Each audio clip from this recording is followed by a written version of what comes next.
This is Wongirezi with the news, the headlines this hour. Government maintains list of AIP beneficiaries, but farmers' contribution up from 4,500 kwacha to 7,500 kwacha. Water shortages hit Blantyre. The city's utility service provider blames the situation on construction works. Malawi Law Society files for judicial review on the legality of Parliamentary Committee on Legal Affairs to solicit views on allowing paralegals to represent clients in courts. And in sports news, Nyasa Big Bullets second leg Champions League match to be played behind closed doors. And now the news in detail.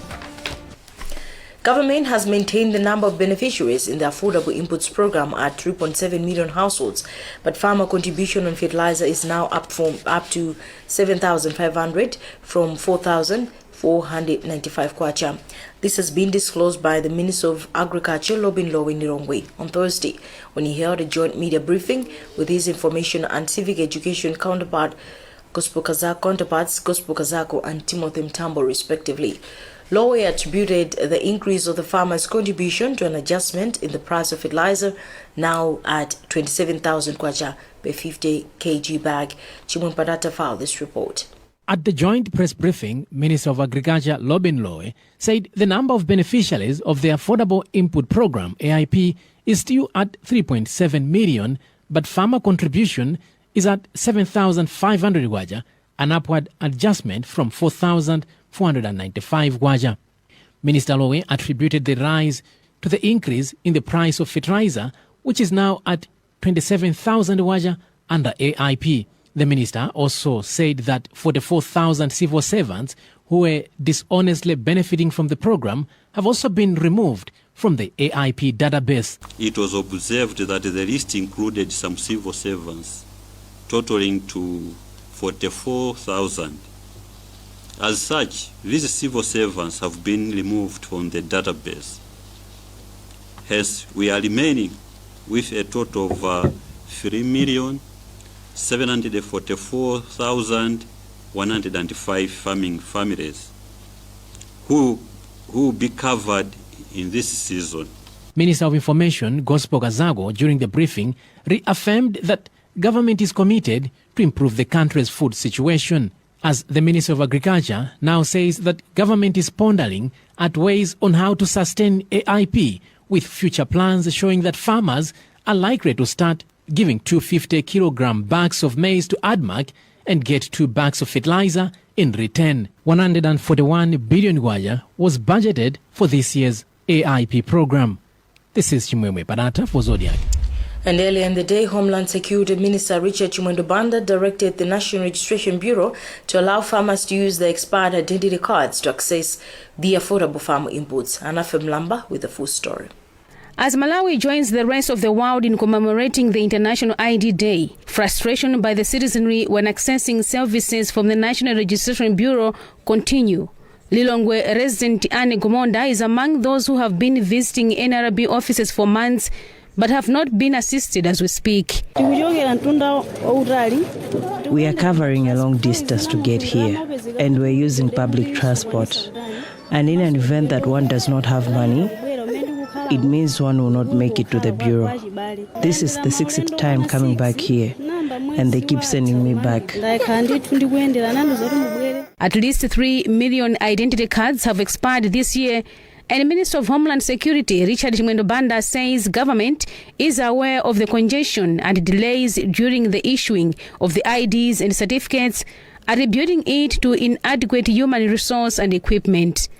The minister says as a way to reduce congestion, farmers with expired identity cards will access affordable inputs as they wait for the new cards, which are said to have a 10 years expiry date. Expired cards will be acceptable for AIP program, and this must be made very clear. If people want to access financial services like banks and others, they will still wait up until we clarify and move on and get approval from those other departments. Meanwhile, Treasury has allocated 1.2 billion kwacha to the NRB to assist in the procurement of equipment and the recruitment of an additional 140 members of staff.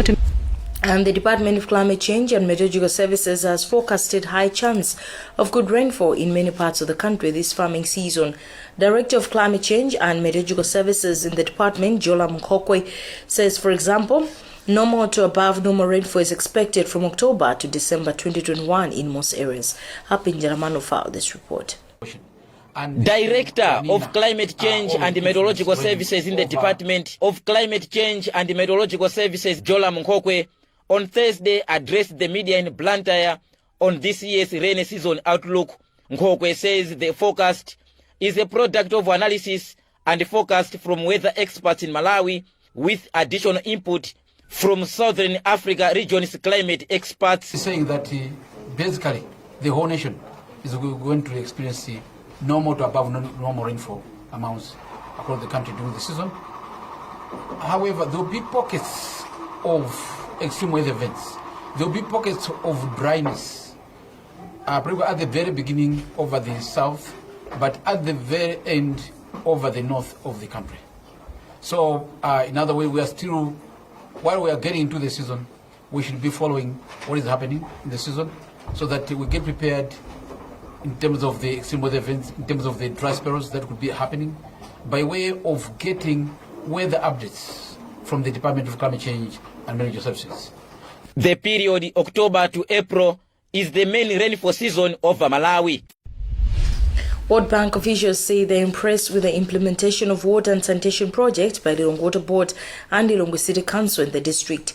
Speaking during official tour of the project on Thursday, World Bank Director of Strategy and Operation for Eastern and Southern Africa, Humberto Lopez, said a lot of work has been done. Mike Mkemezulu filed this report. Speaking after inspection of the World Bank Finance project, which intends to increase access to potable water to Lilongwe residents, Director of Strategy and Operations for Eastern and Southern Africa at the bank, Humberto Lopez, says the project implementation falls within their plans. This morning we have seen the water supply project. It's impressive what we have seen there, and I think that is a reason to have hope on this type of areas. Lilongwe Water Board Chairperson, Engineer George Kajanga, however, says there is a need for an addition 81.3 billion kwacha for completion of the project. What we would be looking for from World Bank as extra finance is $100 million US.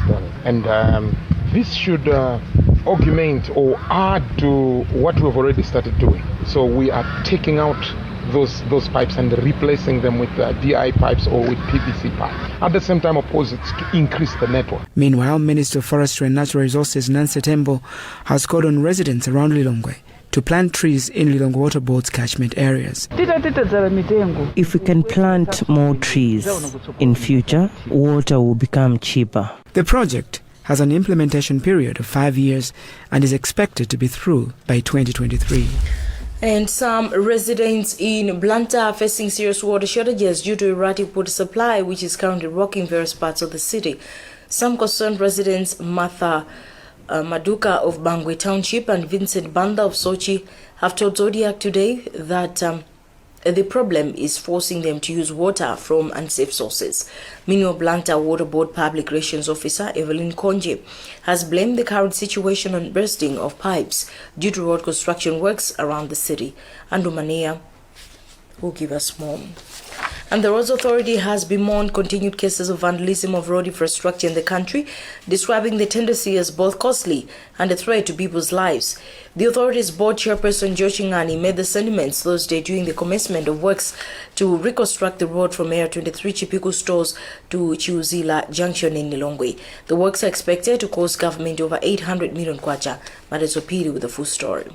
Board chairperson for the Roads Authority, George Ngani, expressed worry with vandalism, describing it as a setback to the country's infrastructural development. Vandalism of road infrastructure affects us, affects the nation, affects expenditure, because first and foremost, some of the infrastructure that is vandalized, it is for safety. And now if they are vandalized, it means we are compromising the citizens on theft. But not only that, it means to replace those vandalized equipment, we are spending more. These are resources we should have used elsewhere for the road infrastructure and roadworks. Chingani called on traditional leaders and residents of Area 23 and surrounding areas to take responsibility in preventing vandalism. The works are being funded with financing from the fuel levy under the Road Fund Administration. Parliamentarian for Lilongwe City Southeast constituency, Ulemu Nsungama, who is also Minister of Sports, says the road, once completed, will be a catalyst for economic transformation for the people in the area. It is extremely important because when you look at Lilongwe Urban has got 4 constituencies. I don't want to talk about other constituencies, but Area 23 is one of the oldest urban location in this city. And when it comes to socio-economic development, we contribute quite a lot. So I would like to say that the importance of this road can never be underestimated. The works are expected to be completed in January next year. For Zodiac, this is Madalitso Piri reporting. Minister of Foreign Affairs Azena Mkaka says development partners can play a crucial role in helping the country realize the vision Malawi 2063. Speaking on Wednesday during the Indian Technical and Economic Cooperation Day celebrations, Mkaka said that achieving the vision would need enablers such as development partners who could play a role in building capacities and other important aspects to realizing the dream. Innocent Kunchir was part of this report. At the Indian Technical and Economic Cooperation Day celebrations, Minister of Foreign Affairs Eisenhower Mkaka was impressed with stories from Malawians that went to India for training to build their capacities. These are women that can literally not speak in English, and yet they were included in this project. Other systems would have written them off, but through this initiative you can see that these are valuable people who can be put to use. Among the people that shared their experiences were officers from the Malawi Revenue Authority MRA, Malawi Defence Force, but particularly catching the interest of the minister was a testimony by a representative of a group of women who went to India to train on solar engineering. One of the solar engineers, Medina Edward, said she is using the skills gained to put food on her table. Every time someone has bought a solar, they call us for installation. In the end, we find something. This is helping the country to increase access to electricity. On his part, India's High Commissioner to Malawi, S. Gopalakrishnan, said his government is committed to continue helping Malawi. India is committed to support Malawi in its developmental efforts. Whatever possible way, India will continue to do. Every year, about 130 Malawians of different professions go to India where they gain various skills and build their capacities. And you're watching News on Zodiac. We'll be right back after the break.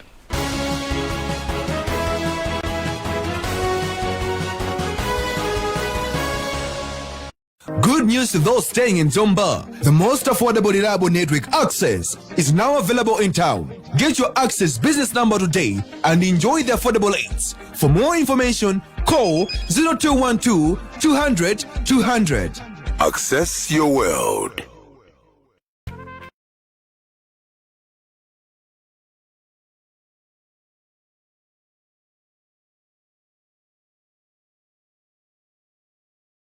UNICAF University, September to October 2021 intake.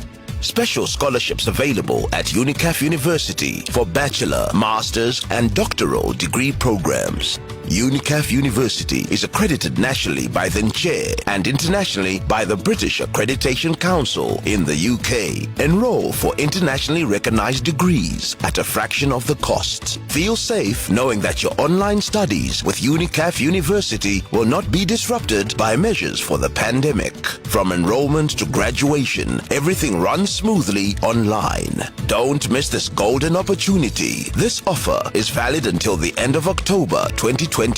So apply today and get a free tablet when you register and pay the required deposit. WhatsApp 0993 907 002 or go to www.unicafuniversity.ac.mw to find out more.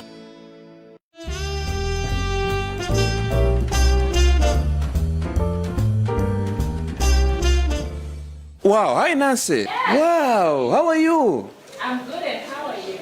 But how have you managed to, to have this beautiful and well-stocked shop, Nasi? My friend, these things don't come on a silver platter. Tell me about it. You need to invest. I had to grow my money. I grew every single penny that I made out of my monthly savings. You know what? Sometimes you don't just have to use all the money that you get. You really need to make an investment. So, yeah, this is it. Where do I start? I get so little money and I'm thinking that, is it possible to reach this far? My friend, it doesn't mean that you should have all the money in the world. Come on. You can save even the little money that you get each month. There are so many ways of making an investment. Really? Yes, this could be investing in financial assets. You can make a fixed and savings deposits with commercial banks. You can buy an insurance policy. You can invest in treasury bills. You can also invest in physical assets like commodities or property. Make a decision today. Invest your money to accomplish your goals.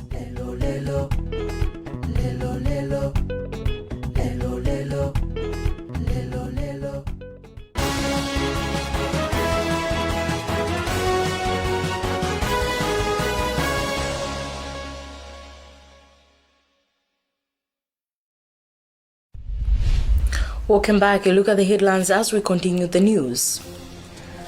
Government maintains list of AIP beneficiaries, but farmers' contribution up from 4,500 kwacha to 7,500 kwacha. Water shortages hit Blantyre. The city's utility service provider blames the situation on construction works. Malawi Law Society files judicial review on the legality of Parliamentary Committee on Legal Affairs to solicit views on allowing paralegals to represent clients in court. In sports, Nyasa Big Bullets second leg Champions League match to be played behind closed doors. Moving on with the news, the Malawi Law Society has filed court documents for judicial review on whether Parliamentary Committee on Legal Affairs is rightfully mandated to solicit views from stakeholders on allowing paralegals to represent in court or not. Malawi Law Society Secretary Crispin Ngunde says they are of the view that the committee is not legally mandated for the exercise, hence the filing of the review, which has been set for October 7. But Parliamentary Committee Chairperson Peter Dimba says this committee is ready for the matter in court. Andrew Viano filed this report. Debate surrounding the decision by the Legal Affairs Committee of Parliament to solicit views from stakeholders on whether to allow paralegals to represent in court or not has now taken a new twist. Malawi Law Society has filed documents with court to review on whether the committee is rightfully mandated to conduct the exercise or not. MLS Secretary Crispin Ngunde has told us that they are of the view that the committee is not mandated for the exercise. We feel that in terms of the law, the Legal Affairs Committee of Parliament doesn't have that mandate. It also doesn't have the mandate to exercise oversight role on legal aid. But Parliamentary Committee on Legal Affairs Chairperson Peter Dimba says his committee is ready to defend the matter in court. From day one of this debate on paralegals, Malawi Society has been very vigilant, in quest to undermine our mandate as Parliament, and they have shown contact to Parliament. So we are not surprised with that by the Malawi Society. Center for Human Rights, Education Advice and Assistance Executive Director Victor Muhango says the debate is healthy towards finding a solution on the matter. We are happy that they have taken that route, but still more, we are also happy that they have allowed people to debate. Legal Aid Bureau says over 25,000 cases can be cleared if paralegals are allowed to represent in court. The Ministry of Foreign Affairs says Malawi will push for increased access to COVID-19 vaccines in least developed countries during its visual participation of the United Nations General Assembly meeting. Addressing the media in Lilongwe Thursday morning, Minister of Foreign Affairs Aizenao Mkaka said as chairperson for the least developed countries, President Lazarus Chakwera is expected to deliver statements on this, considering the low uptake of the vaccines in the country. We have this report followed by Winston Kaimira. President Lazarus Chakwera will attend virtually the 76th session of the United Nations General Assembly, which started on 14th and shall end on 30th September. During a media briefing held at Capitol Hill in Lilongwe, Minister of Foreign Affairs Aizenao Mkaka said President Chakwera will participate in 8 high-level meetings as President of the Republic of Malawi, Southern African Development Community SADC chairperson and chairperson of the least developed countries. Nkaka said the high-level meetings are on climate change, sustainable development goals, and elimination of nuclear weapons, just to mention but a few. On the COVID-19 pandemic, Nkaka said the president will push for more access to vaccines in least developed countries. In terms of access to the vaccines in all least developed countries has been a big challenge.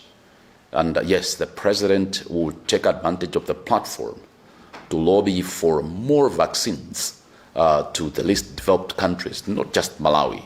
The saying that goes, no one is safe until everyone is safe. It's quite unfortunate that the developed countries have vaccinated majority of their populations, whilst the least developed countries have not been able to vaccinate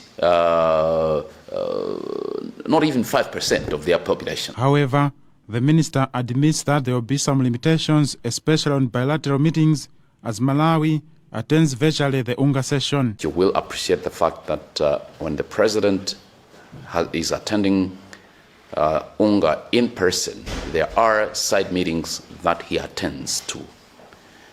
There are bilateral meetings that he has.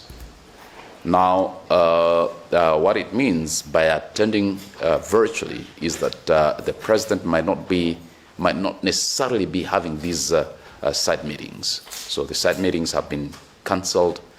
He cannot have those because of the limitation that is given by the virtual participation in as far as these meetings are concerned. The theme for the UNGA meeting focuses on building resilience to recover from the COVID-19 pandemic. This is Winston Kaimira reporting for Zodiac in Lilongwe. A study by the Malawi Liverpool Walker program has found that a single dose of typhoid conjugate vaccine, the only typhoid vaccine licensed for children as young as 6 months, is safe and 84% effective. Professor Melita Gordon of the University of Liverpool, who led clinical trial in the country, says the Malawi government is planning to roll it out nationally to about 7 million children from next year. Professor Gordon explains. So the key issues are that typhoid is common in Malawi. We're high incidence. It affects children of school age and preschool age. So we recruited 28,000 children in Blantyre, in Zingwangwa and in Durandi to enter this trial study. And what we found is that this new generation of typhoid vaccines was, number one, extremely safe. There were no serious adverse events and no serious adverse events during this study.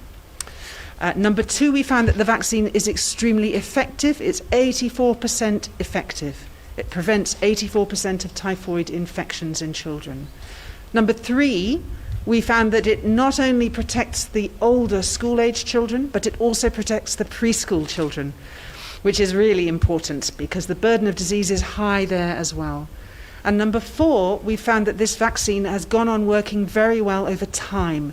It's still protecting really well at 2 years, and we need to keep on studying to see how long it lasts. But so far, it protects over a really long time, which is obviously very important, so that kids get protection right through childhood, not just for a year or so. In business news, a telecommunication service provider Access has bemoaned theft of fiber cables, saying the problem is usually affecting provision of quality services to the people in the country. The company's sales, marketing and distribution manager Hassan Kulesi told the media in Blantyre on Wednesday that despite the challenge, the company is working hard to ensure that citizens are accessing affordable services. Christopher Sande filed this report. A mobile telecommunication company, Access, is bemoaning theft of fiber cables, saying this is a major challenge they are experiencing in their operations in the country. The company's sales, marketing and distribution manager, Hassan Kulesi, says such damages are affecting delivery of quality services to the end users. We have people who dig around the cables, those fiber cables, and those will always affect our provision of services to the end users. That's why sometimes you find that you are unable to get data, you are unable to get to get your call through because somebody somewhere thought he's digging copper wires from the ground, but instead they are cutting off the fiber connections. So that's one of the biggest challenges that we have. However, Kules says the company is working extremely hard in line with the economies and the understanding of Malawians to ensure that citizens are accessing affordable services. This comes when the government has been pleading with the mobile telecommunication operators in the country to reduce their tariffs amid reports of exorbitant charges which Malawians are facing.